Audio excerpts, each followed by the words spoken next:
विश्व में चरवाहे। अभी हम लोग इस अध्याय के अगले विभाग में आ गए हैं।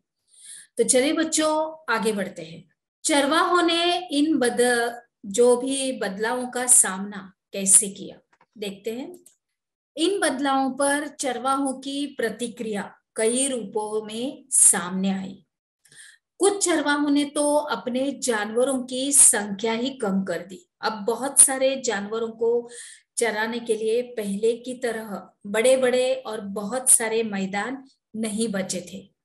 जब पुराने चरागाहों का इस्तेमाल करना मुश्किल हो गया था, तो कुछ चरवाहों ने नए नए चरागाह ढूंढ लिए।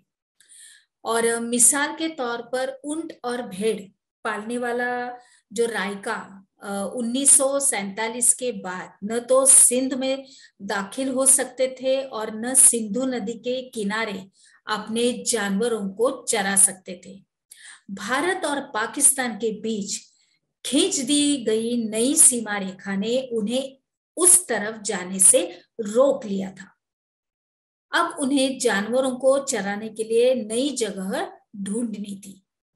अब वे हरियाणा के खेतों में जाने लगे और जहां कटाई के बाद खाली पड़े खेतों में वे अपने मवेशियों को चरा सकते हैं। और इसी समय खेतों को खाद की जरूरत भी रहती है, जो उन्हें इन जानवरों के मलमूत्र से मिल जाती है। समय गुजरने के साथ कुछ धनी चरवाहे जमीन खरीदकर एक जगह बसकर रहने लगे। उनमें से कुछ नियमित रूप से खेती करने लगे, जबकि कुछ व्यापार करने लगे। और जिन चरवाहों के पास ज्यादा पैसा नहीं था, वे सूदखोरों से ब्याज लेकर, कर्ज लेकर दिन काटने लगे। और इस चक्कर में बहुतों के मवेशी भी हाथ से जाते रहे और वे मजदूर बनकर रह गए। वे खेतों या छोटे मोटे कस्बों में मजदूरी करते दिखाई देने लगे। इस सब के बावजूद चरवाहे न केवल आज भी जिंदा है, बल्कि हाल के दशकों में कई जगह तो उनकी संख्या में वृद्धि भी हुई है। जब भी किसी इलाके के चरागाहों में उनके दाखिले पर रोक दी जाती है, तो अपनी दिशा बदल देते हैं और रेवड़ छोटा कर लेते और नई दुनिया के मिजाज से तोल मोल बिठाने के लिए दूसरे काम धंधे भी करने लगते हैं। ये बहुत सारे परिस्थिति विज्ञानी मानते हैं कि सूखे इलाकों और पहाड़ों में जिंदा रहने के लिए चरवाहों ही सबसे व्यवहारिक रास्ता है। चरवाहों ही सबसे व्यवहारिक रास्ता है।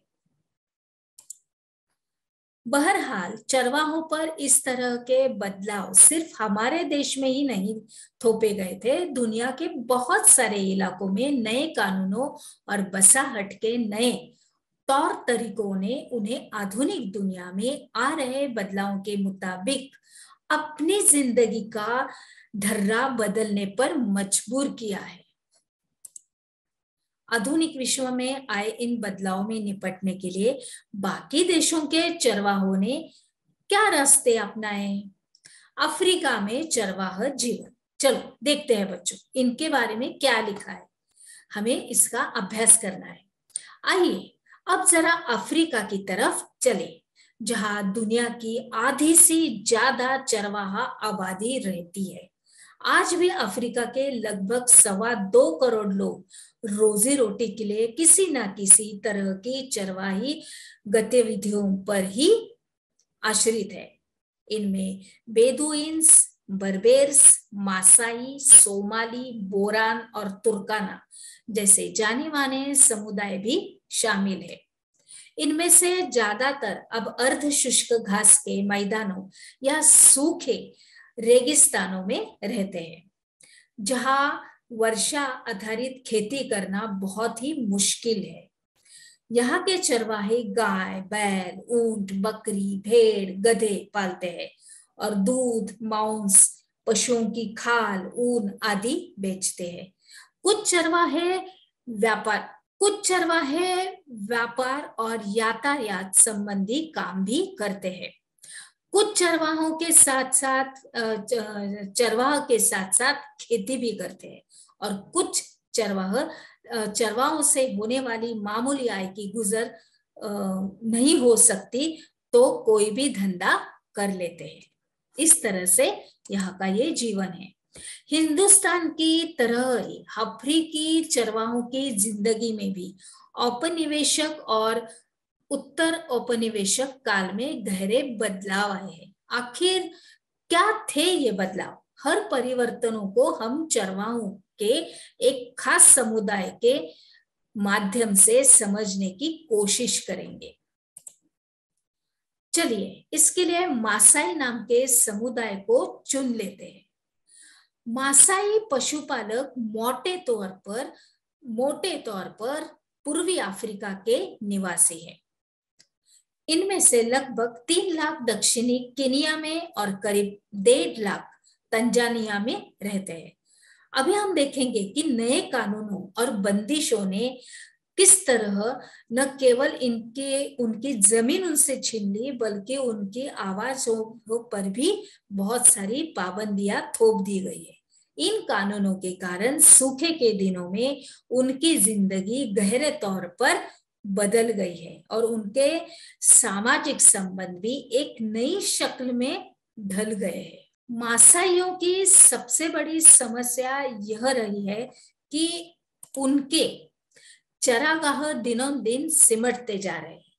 औपनिवेशिक शासन से पहले मासाई लैंड का इलाका उत्तरी केनिया से लेके तंजानिया के घास के मैदानों यानी स्टेपिस तक फैला हुआ था, और 19वीं सदी के आखिर में यूरोप की साम्राज्यवादी ताकतों ने अफ्रीका में कब्जे के लिए मारकाट शुरू कर दी।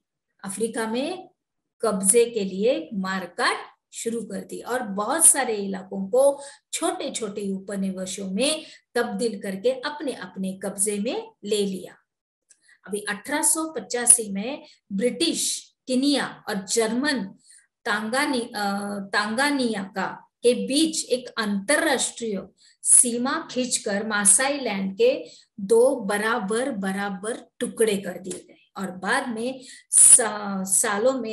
बाद के सालों में क्या हुआ कि सरकार ने इस गोरों को बसाने के लिए बेहतरीन चरागाहों को अपने कब्जे में ले लिया। मासाइयों को दक्षिणी केनिया और उत्तरी तंजानिया के छोटे से इलाके में समेट दिया गया है। औपनिवेशिक शासन से पहले मासाइयों के पास जितनी भी जमीन थी उसका लगभग 60% हिस्सा उनसे छीन लिया गया। उन्हें ऐसे सूखे इलाकों में कैद कर दिया कि जहां पर न तो अच्छी बारिश होती थी और ना ही हरे भरे चरागाह थे। हमने क्या सीखा? इसके अंतर्गत आपके पास 2 प्रश्न है। अफ्रीका में चरागाह जीवन के बारे में लिखिए, और दूसरा प्रश्न है चरवाहों ने इन बदलावों का सामना कैसे किया। तो चलिए बच्चों, अभी हम लोग आगे बढ़ते हैं।